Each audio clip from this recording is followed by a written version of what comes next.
نبدي قصتنا من السماء، وبداخل هذه الطيارة كل شي تمام لحد ما هذا الرجال شاف قنبلة عند هذا. وهنا الرجال الأسود قرر ينقذ الطيارة وركابها، حضن صاحب القنبلة وفتح باب الطيارة وقمزوا، ولحقهم واحد ثالث كان موجود بهليكوبتر. وقبل ما تنفجر القنبلة بثواني فككوها وشمروها بالبحر، وبعدها نزلوا بالباراشوت ووقعوا على بلم تسوق ناتالي. والعميل اللي نزل من الهليكوبتر هي أليكس، وحتى الرجال الأسود نزل على البلم. وكل هذا الشكل كان قناع، حقيقته هي ديلان. دول الثلاث بنات كانوا بمهمة سرية حتى ينقذون الطيارة من عملية إرهابية. وخلوني أقولكم شنو قصة البنات. قائدهم اسمه تشارلي، ويسمي البنات اللي متدربات تدريب خاص ملائكة تشارلي. ويساعدهم بوزلي، يقول أنا صديق تشارلي بس الحقيقة هو موظف عند تشارلي. والشي الأخير إنه الكل ما يعرفون شكل تشارلي، يتواصل ياهم صوت ويدعمهم بفلوس بالهبل. ديلان نقدر نسميه هم الولد، كل يوم تدخل علاقة جديدة.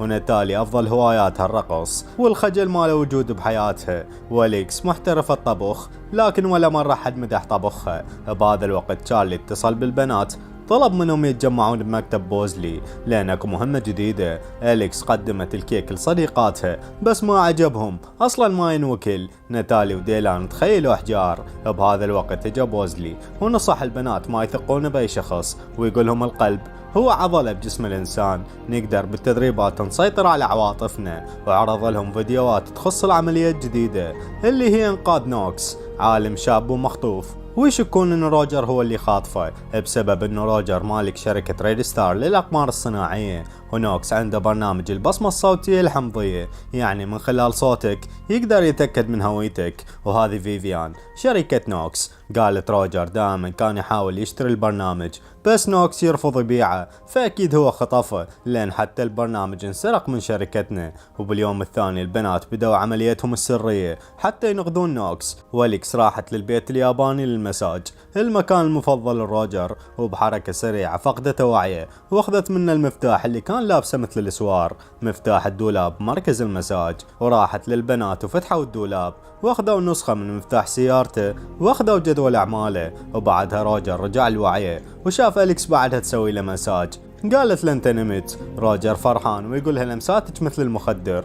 وبعدها راحوا البنات الشخص السري يساعدهم، طبع لهم صورة مساعد روجر اللي ينفذ كل عملياته المشبوهة. واليوم بالليل روجر مسوي حفلة، اتفقوا البنات ويا بوزلي يروحون لهناك ويمثلون على اساس بوزلي رجل اعمال مشهور، وخلوا بحلقهم سن صناعي بمايك حتى يتواصلون بينهم. وناتالي مثلت انه هي عاملة خدمة بالحفلة، وهنا شافت بيتر شاب وسيم، ومن اول نظرة انعجب بناتالي ولانها ما مهتمة البنات قالوا لها الشاب معجب بيك حاولي تغري. بيتر ما صبر اكثر، صارح ناتالي وطلب مواعدتها، واتفقوا على يوم الخميس يروحون للحفلة. وبهذا الوقت ديلان شافت مساعد روجر وبلغت البنات. كريس حس بشي مو طبيعي فانهزم وترك الحفلة، والبنات لحقوه ونزع ملابس الحفلة حتى ياخذن راحتهن بالعركة. وبعد شوية حصروا كريس بمكان وتعاركوا وياه، بس كريس انهزم ودخل مكان ب4 أبواب.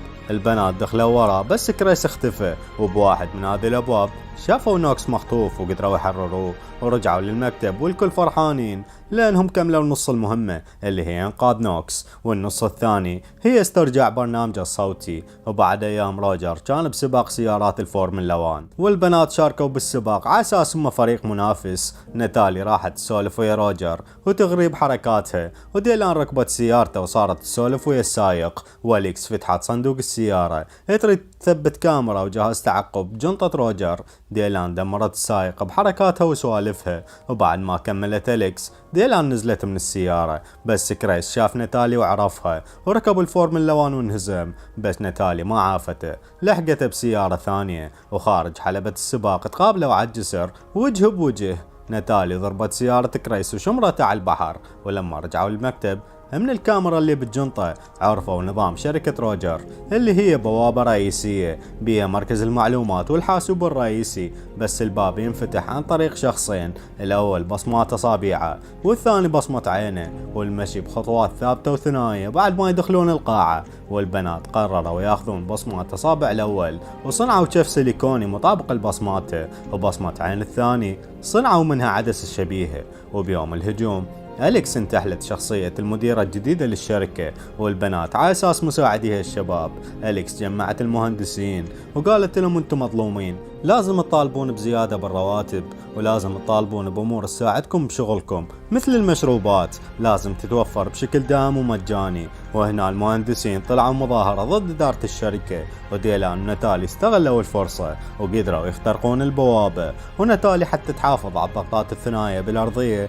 بهذه الطريقة وصلت للجهاز الرئيسي وقدرت تحمل البرنامج كامل وسلموه لفيفيان. وبعد انتهاء العملية بنجاح ديلان سلمت جهاز انذار النوكس. إذا حس بخطر يضغط على الجهاز وأقرب وحدة من البنات حتى توجه عليه بسرعة. ديلان شافت صورة قديمة لرجال اثنين. نوكس قال هذا والدي وهذا صديقه اللي غدر وقتله. وهنا نوكس صار يغازل ديلان ويحاول يتقرب لها، ولأنها رادت تروح ضغط الجهاز وقالها احتاج مساعدة، أنا جوعان وما أعرف أطبخ الدجاج. ناتالي راحت ويا بيتر للحفلة وصارت ترقص على المسرح والكل عجبوا برقصها. واليكس تحاول تطبخ اللحم لحبيبها، وكريس ذبح روجر. وقاتل مأجور دخل الحمام النسائي وراد يذبح ناتالي، ومجموعة هجموا على كرفان حبيب أليكس وحافظت على روحها لأنها تعلقت بالسقف. ناتالي قدرت تسيطر على القاتل واعترف لها أنه فيفيان طلبت منه يقتلها. وهنا ناتالي اتصلت بالبنات وبلغتهم أنه فيفيان تحاول تتخلص من البنات، بس ديلان متسرعة وغلقت التليفون حتى بدون ما تفتهم الموضوع كامل. وراحت النوكس وحضنته وتقول له لا توقف هنا لأنه خطر عليك.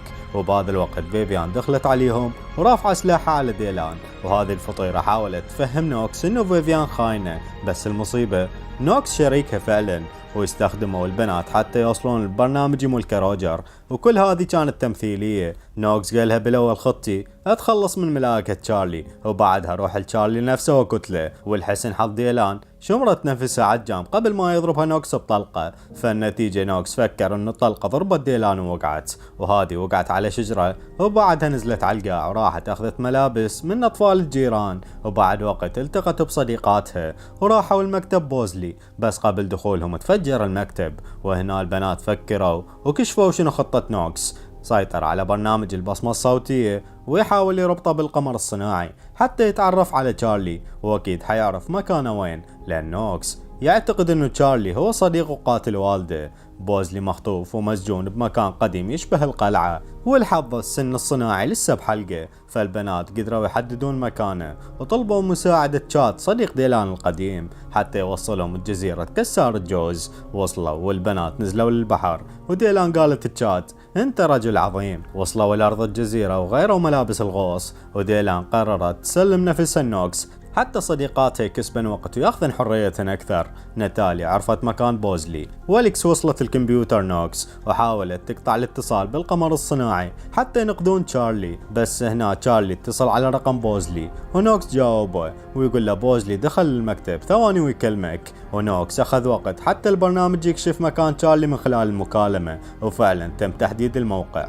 نوكس ترك القلعة ومر جماعته يقتلون البنات، وما أعرف شلون أقولكم ديلان قدرت تقتل 5 رجال وهي مربوطة بالكرسي، وبعدها راحت تساعد صديقاتها وقدروا يربطون فيفيان وكريس بالسلاسل، بس نوكس جاهم بالهليكوبتر وضرب القلعة صاروخ، بس البنات شمروا نفسهم وانصابوا بجروح بسيطة. وجاهم بوزلي بسيارة واخذهم، ومن خلال سهم يخترق الحديد قدروا يوصلون للطيارة. أليكس قعدت على الصاروخ وفتحت قاعدة الإعدادات وغيرت بياناته من صاروخ موجه إلى صاروخ حراري. وبوقت نوكس اطلق الصاروخ على بيت تشارلي، الصاروخ افتر وراح باتجاه الطيارة، وديلان ما شبعت من ضرب نوكس، بس البنات جروها وقمزوا بالبحر. الطيارة ونوكس تفجروا، والبنات دخلوا بيت تشارلي وشافوا صورتهم وصورة تشارلي ويا والد نوكس. ومن خلال جهاز اتصال قلم والد نوكس كان عميل مزدوج، والعدو كشفه وقتله، ونوكس كان مفكر اني قاتل والده. وبعد فترة البنات وبوزلي متونسين بجزيرة،